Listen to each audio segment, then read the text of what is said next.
So in the last few videos, we've talked about our planar kinetics for translation and then for rotation about a fixed axis. So that means we've got one more that we can apply these equations of motion to, and that's going to be our general plane motion. And for our general plane motion, it's gonna work a lot like our rotation about a fixed axis. We'll have pretty much the same equations to choose from. It's just the application of them will look a little bit different since we're gonna have to account for the translating and the rotating that our general plane motion goes through. So we can still use those equations of motion that we've been talking about, right? So sum of our x forces is going to equal our mass times acceleration in the x direction.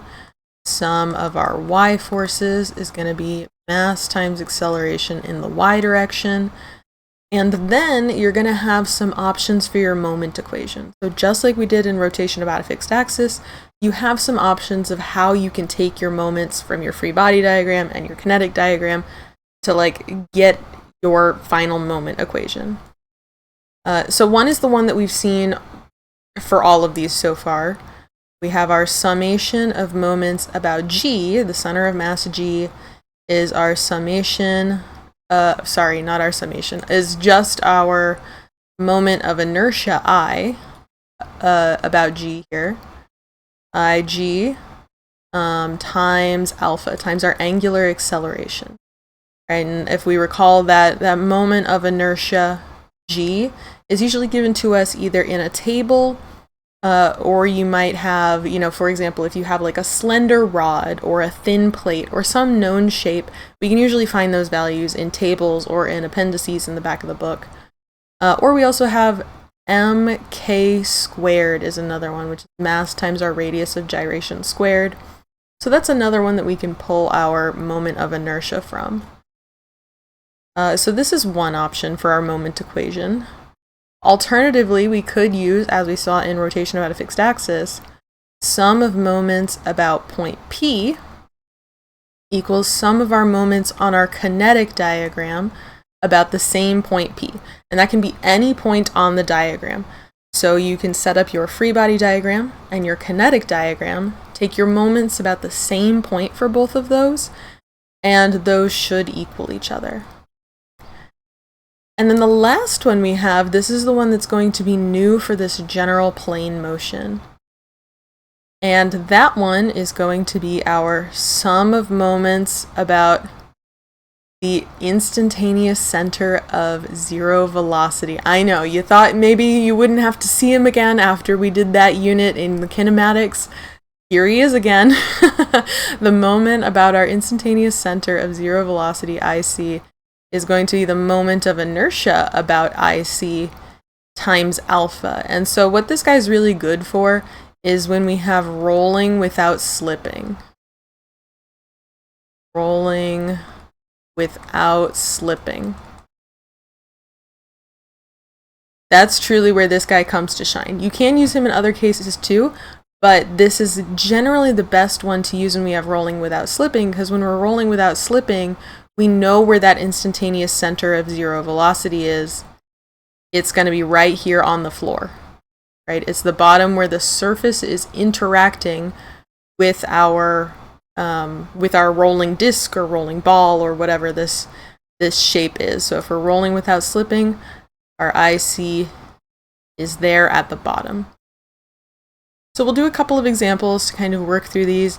You can kind of get a sense of how they work, how they run, but it's really going to be very similar to the translation and the rotation about a fixed axis. Your process is still the same, right? It's drawing those free body diagrams, draw your free body diagram and your kinetic diagram, find whatever moment of inertia, whatever I value you need, and then set each of those diagrams equal to each other for 3 equations.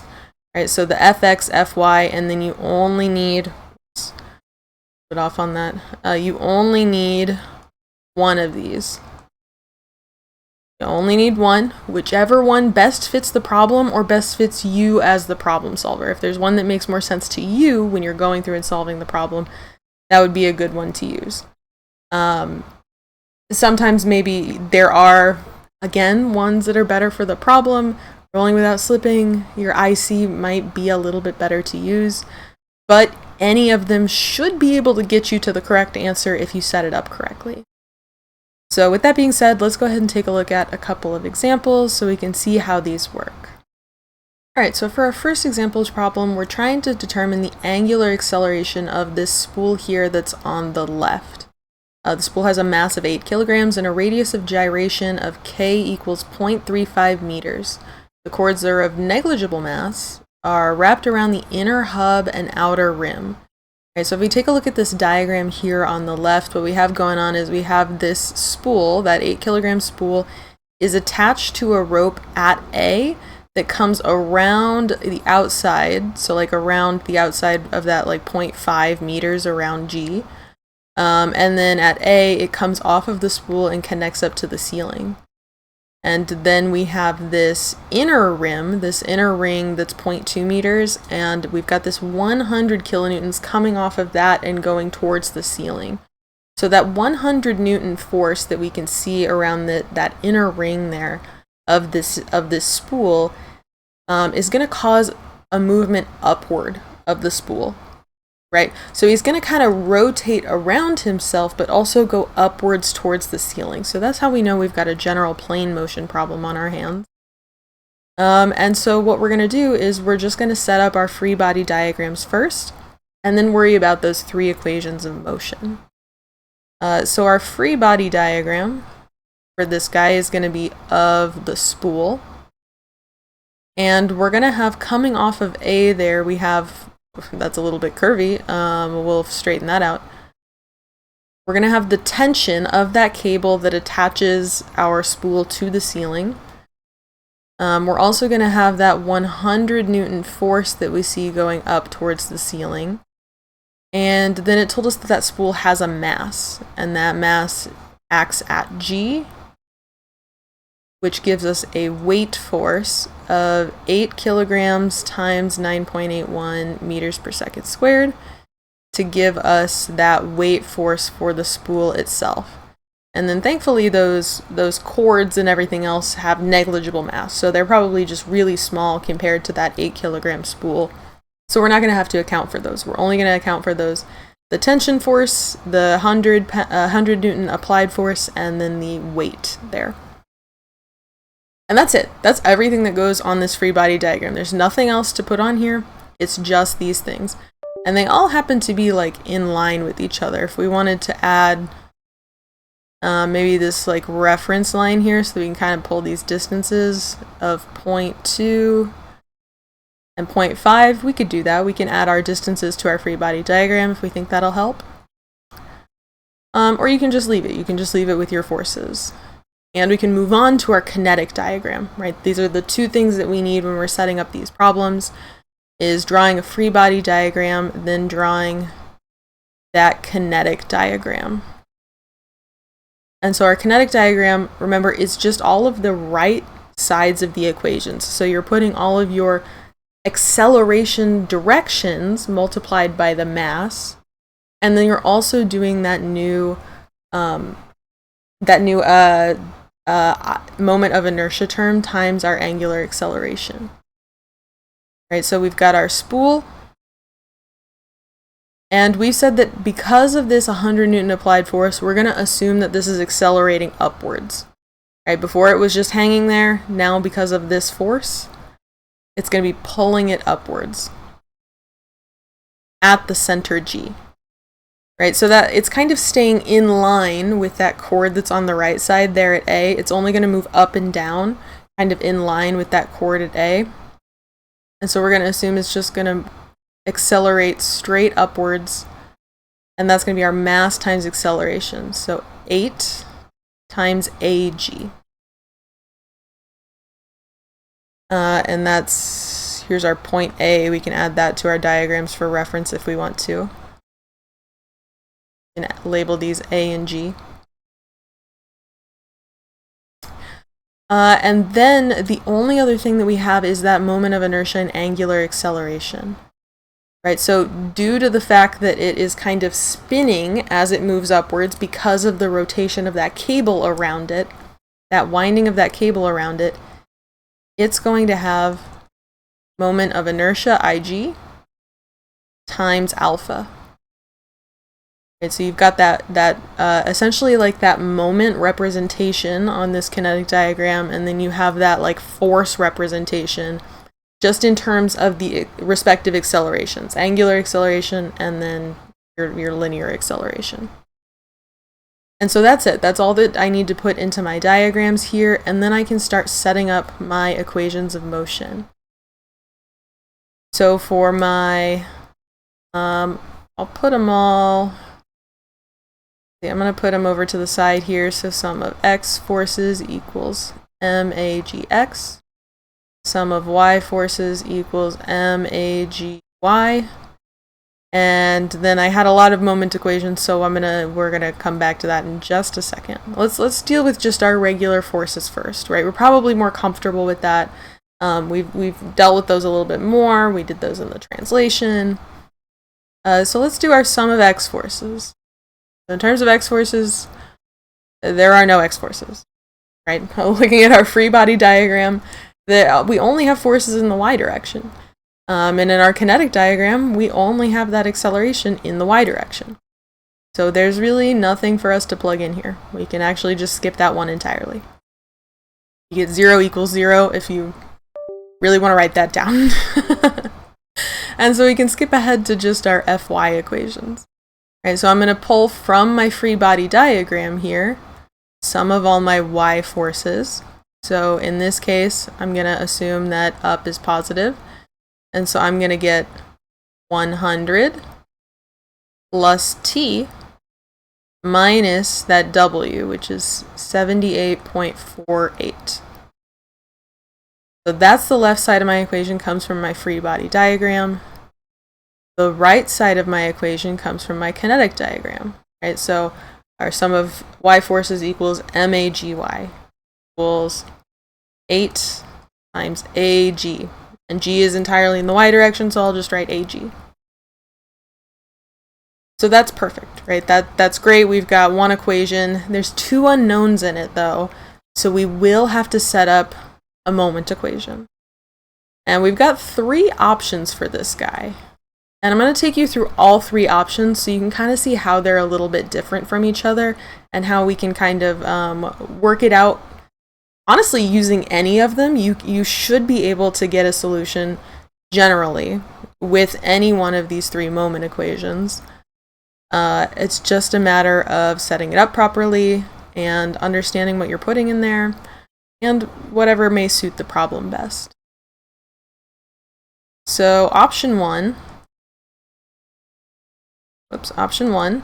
is going to be sum of mg equals ig times alpha.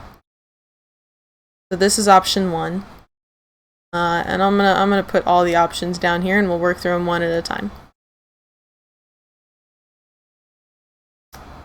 I'll put them side by side.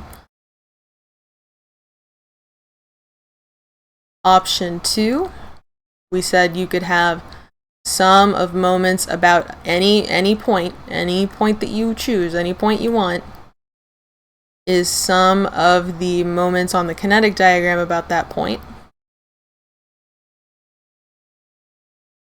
And then finally we said the new option for this, for general plane motion that we didn't have in any other scenario before, was the instantaneous center of 0 velocity.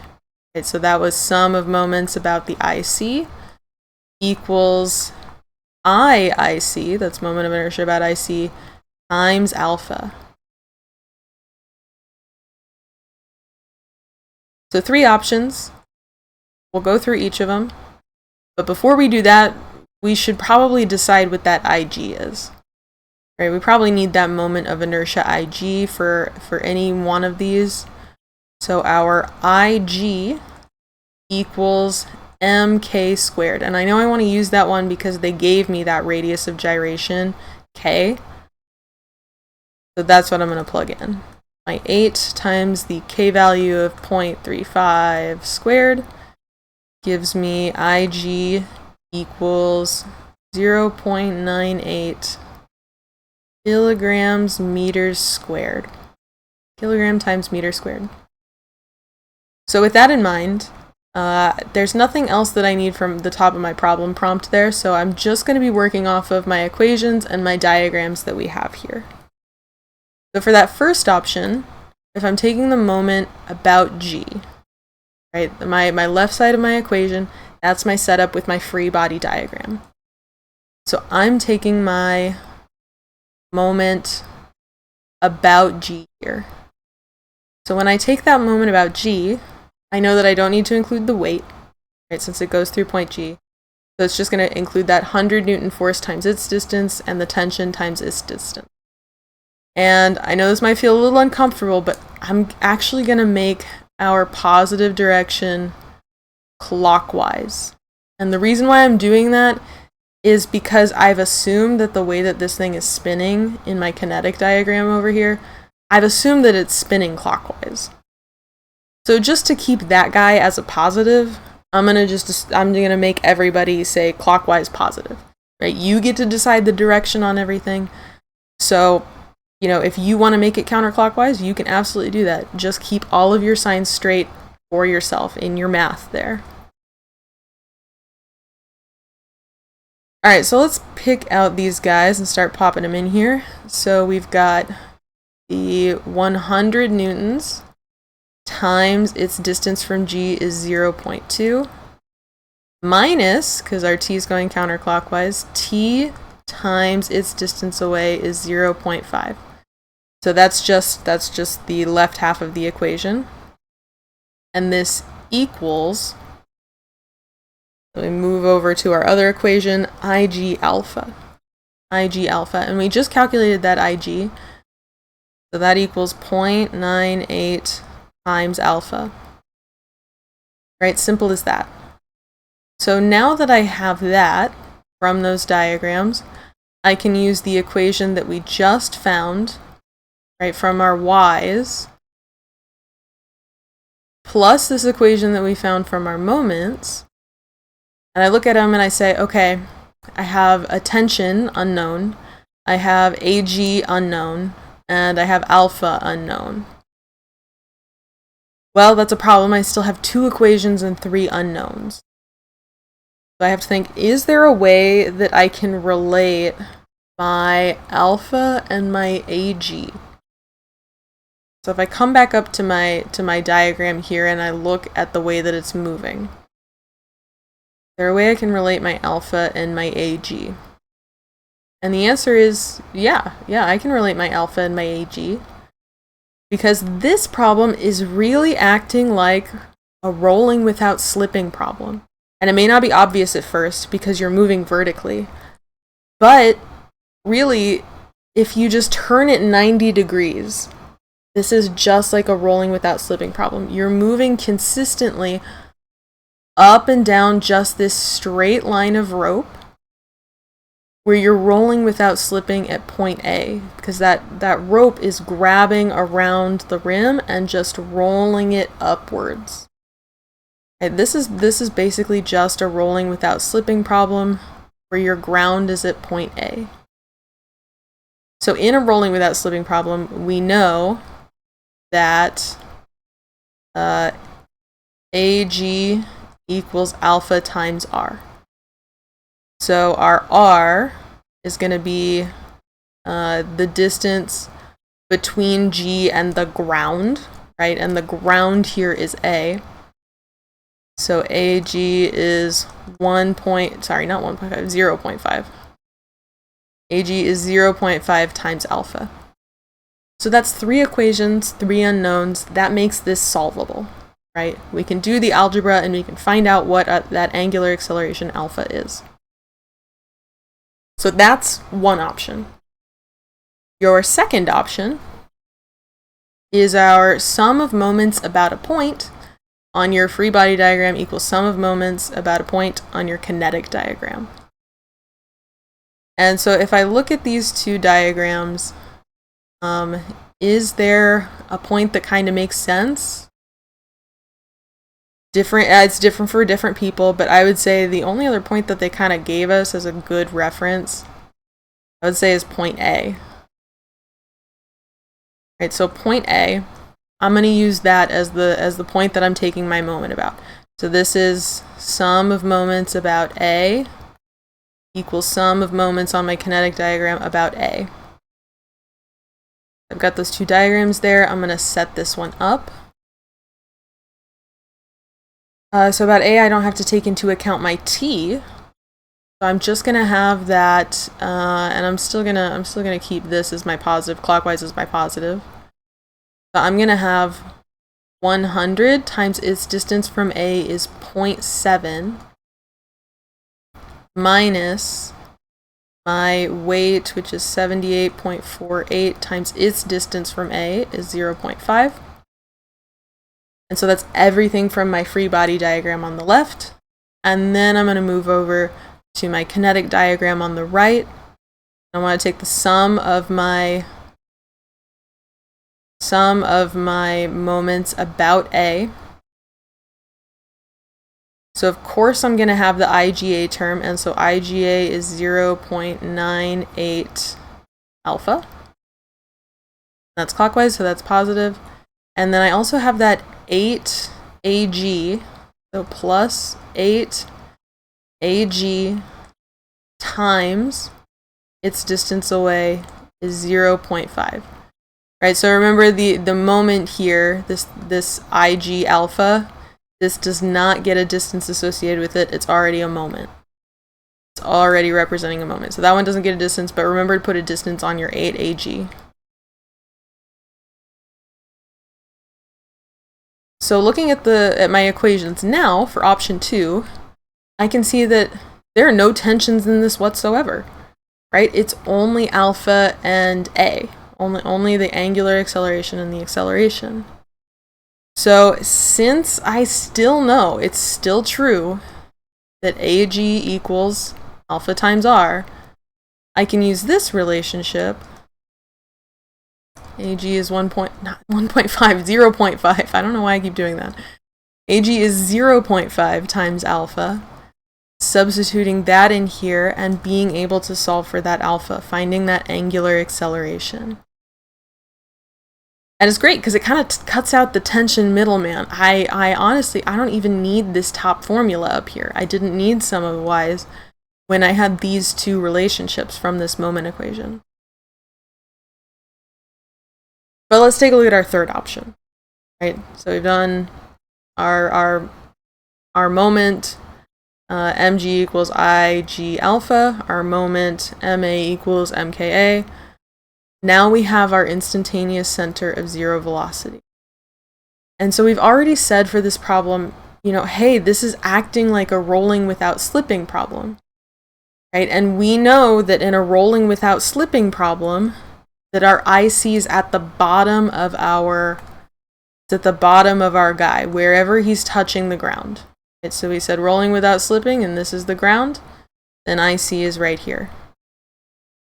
But remember, this guy's he's oriented just a little bit differently. So his IC is for this rolling without slipping is point A. This is the surface that he's rolling along. Right? He's rolling upwards along that rope. So point A is the exact same as our IC. So that's going to make our calculation a lot easier here. And so let's look at our diagrams. So for our moment here, our sum of moments about IC, from our free body diagram, it is the exact same. It is the exact same as our sum of moments about A that we just did. Right, so that's 100 times 0.7 minus 78.48 times 0.5. Exact same. It's just sum of moments about A. What's a little different is that IC times alpha term. So this IC times alpha term isn't coming from our kinetic diagram. We need to calculate that IC. Right, so IIC is going to be IG plus m times the distance from G to IC. So from G to IC squared. That's our parallel axis theorem. That's our general form for moment of inertia.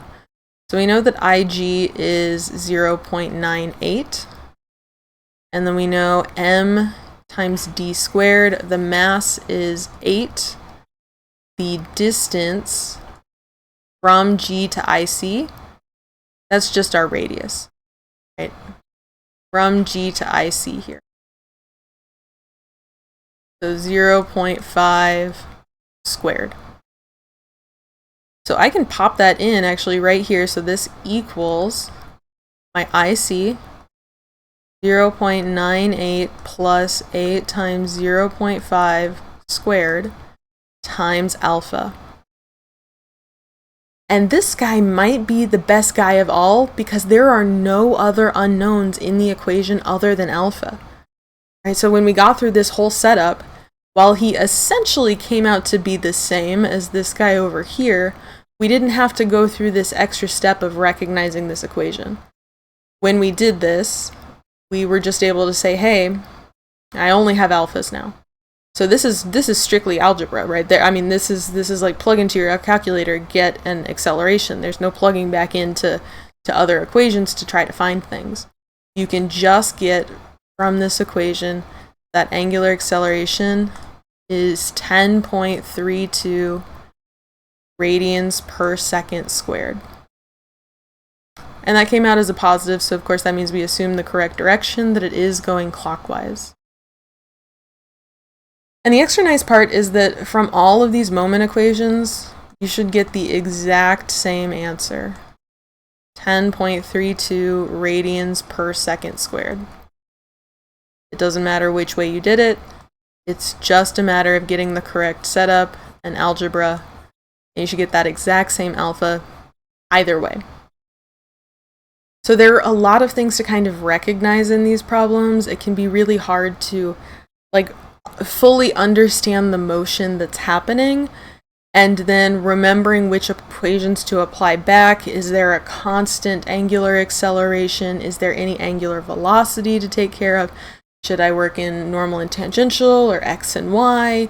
There are a lot of different decisions to be made, but if you can pick a path and kind of figure out what the motion is in the problem, and get those diagrams down. Those diagrams help immensely in setting up the correct equations here. You can get those diagrams down, you've won half the battle here. Then it's just a matter of kind of getting the equations sorted out, and it's really easy to run through the algebra after that. So that setup is really critical, and those diagrams are really, really critical in these problems. So with all that being said, let's take a look at one more problem so you can kind of get a sense of what a different sort of problem may look like, what some different attributes may look like, and maybe a different way to solve, right? You don't necessarily have to solve it the way that I do. You have options when you solve these problems. All right, so let's take a look at a little bit different of an example here. So we've got a 50-pound wheel that has a radius of gyration of k equals 0.7 feet. If a 35-pound-foot moment is applied to the wheel, determine the acceleration of its center of mass g. The coefficients of static and kinetic friction are mu s equals 0.3 and mu k equals 0.25 respectively. Is the wheel slipping? Right, so this is a little tougher one because usually we know whether or not our wheel is slipping. But this time we're going to have to determine if the wheel is slipping or not. Right, so we have our two options. It could be rolling without slipping, or it could be rolling with slipping. So if we're rolling without slipping, then we know that some things can apply, such as our equation that we had used in the last one. We know that AG equals alpha times R for rolling without slipping. But if we're rolling with slipping, right, it kind of changes our relationships between our variables a little bit. So if there is slipping, So if yes, slipping, then what we're going to have is a different frictional relationship, right? So if we are slipping, what we're going to have is we're going to have friction equals our mu kinetic, right? Because it's moving and slipping. Mu kinetic times the normal force. So that's our condition if yes, slipping. Say that's mu times n. If we're not slipping, our frictional force has to be less than or equal to mu s times n. So that's our static coefficient of friction times the normal force. So this frictional relationship is how we're going to determine if it's slipping or not. In combination with that, equations of motion, fx, fy, taking a moment, then using these equations to relate our friction and our normal force to figure out if we're slipping or not, right? So this is kind of like a throwback to statics when we were talking about, friction and slipping there and deciding if something was slipping or not. This is a throwback to that. That's where these frictional relationships are coming from. So if you don't remember that offhand, just know we did learn about it in statics. I know it's been a while since we were in statics class, and that's okay, right? This is just kind of a refresher to keep that in your mind, that these are the conditions for slipping or not. If your friction is less than or equal to mu s times n, not slipping. If your friction is mu k times n, kinetic friction times n, then you are slipping. So just know that those are our qualifiers. Those are our conditions for either slipping or not. So with that in mind, now we'll go ahead and approach this as we do for any other, general plane motion, any other equations of motion, planar kinetics problem. And we do that with our free body diagram, right? We're going to start with our free body diagram for our wheel over here. Free body diagram. So as we can probably imagine, there's going to be a frictional force and there's going to be a normal force. And so if we look at our wheel, we have that normal force where this wheel is interacting with the ground. So the normal force pushes up on that. Our frictional force acts in the direction of motion. Since this thing is gripping the ground as it moves. So that motion we know is moving to the right because of the way that this moment is applied. And this moment goes on that free body diagram as well. So this moment of 35 pound-feet, that also goes on this free body diagram. So we've got a normal force, we have a frictional force in the direction of motion, we have the moment of 35 pound-feet. And is there anything else we missed from our prompt here? And it looks like there was. It's going to be the weight of that wheel itself. That acts at G. And so the weight of this wheel is 50 pounds. And that's it. That's our whole free body diagram. So normal force, friction force, weight, and don't forget to put that moment on there. Now we can set up our kinetic diagram, showing us the direction of our acceleration vector. So here's our wheel, our center of mass. Since we know that we're rolling on the floor, we're going to assume we're just rolling straight across the floor. He's not on a slope or anything. We're just going to assume he rolls directly to the right. And that's going to be our mass times acceleration, right? MAG.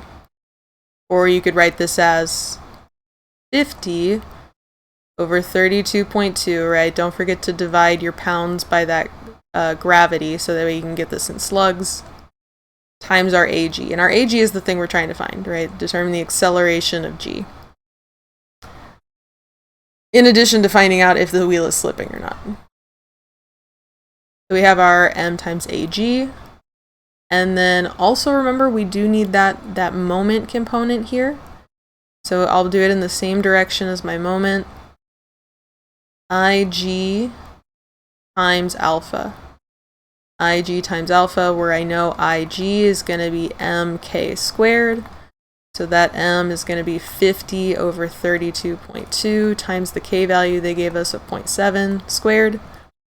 And I'm going to get an IG value of 0.761 slug feet squared.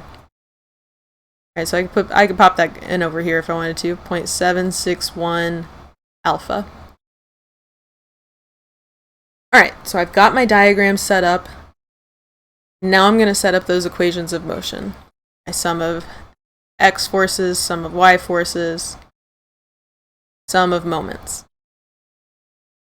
I don't want to cut off that diagram too much. I want to get a good view of that diagram.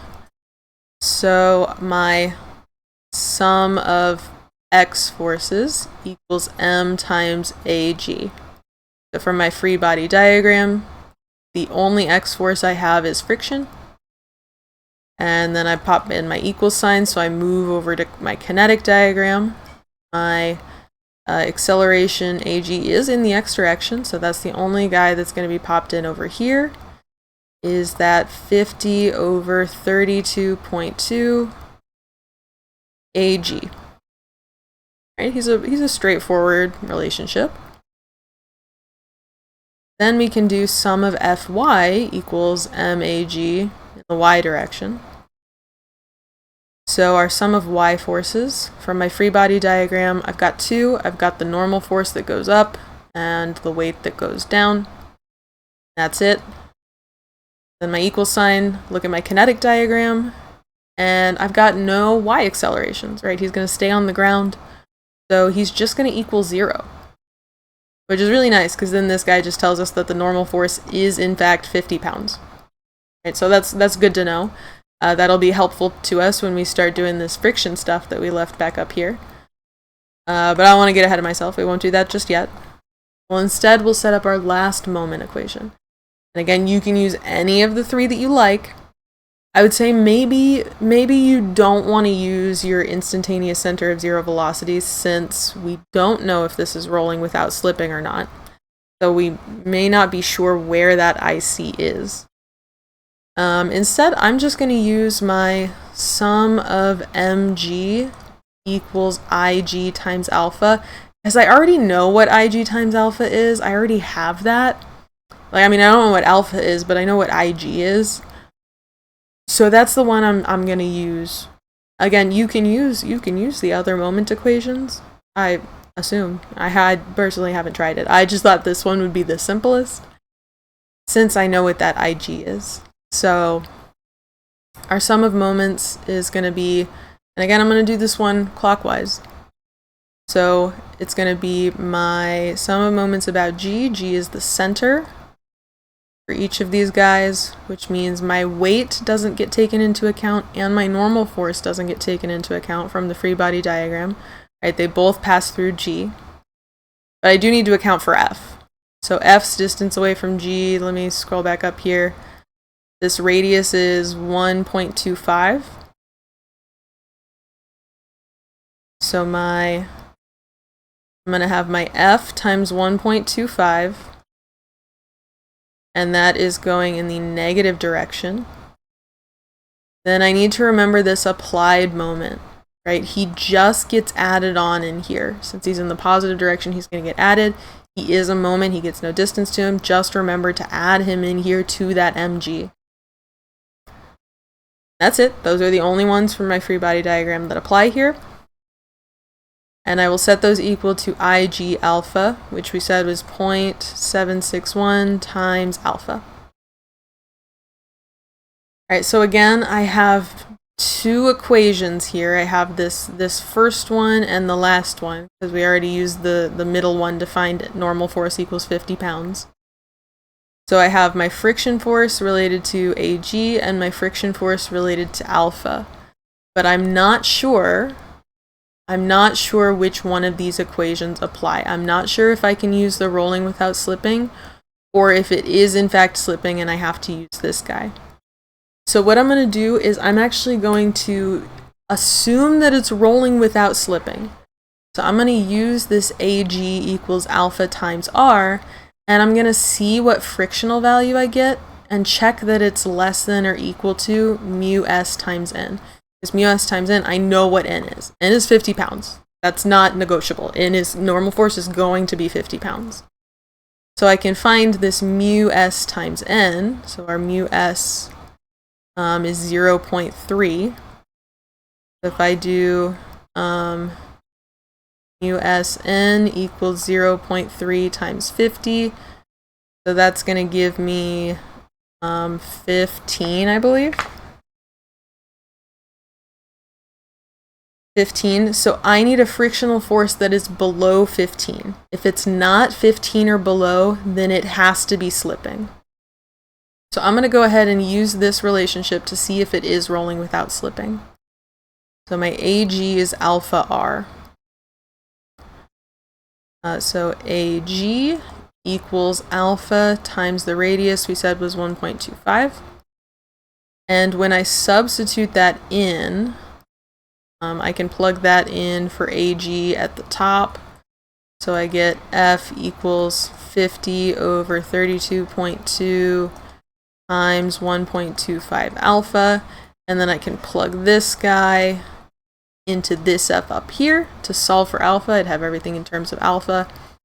I'm going to kind of skip the algebra here. I have a feeling you're pretty confident in algebra at this point. So our alpha, when I solve this equation, I get an angular acceleration of 10.98 radians per second squared. And then if I keep plugging things in, I can get that my frictional force, right? If I plug this alpha back in, I get a frictional force of 21.3 pounds. Right, 21.3 pounds. So we might look at that and say, well, that 21.3 pounds is bigger than that 15. Right? We said we needed F to be less than or equal to this mu s times n, less than or equal to below that 15 value, and it's not. It's above that. So that proves that this will be slipping since I got that higher frictional force. So that means that none of this is no good. This is not usable. We cannot do this. What we have to use instead is use this relationship between F, mu k, and n. So our mu k value was 0.25. So that means that friction equals, move that over a little bit.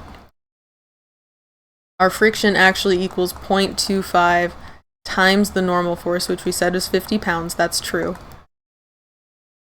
So I get a frictional force of 12.5 pounds. So knowing now that my frictional force is 12.5 pounds, I can plug that into here, 12.5 pounds, and solve for this alpha right here. Right, so when I do that, I get an angular acceleration of 25.45 radians per second squared. And that's not the thing I was finding. I needed acceleration of its center of mass g. So I solved for the wrong acceleration. Whoops. But that's okay. I can plug in right here. I can plug in 12.5 and get what that AG value is. And that's going to give me AG, my acceleration of my center of mass, is 8.05 feet per second squared. Right, so that's going to be, it's a little bit different. As you can see, we had a higher angular acceleration here when we're slipping rather than the lower one we had when we weren't slipping. So it changed our acceleration values quite a bit, actually. So it was important for us to figure out which scenario we were dealing with by assuming one was true, figuring out if it was true or wasn't true, and then we could go back and solve for the one that was correct.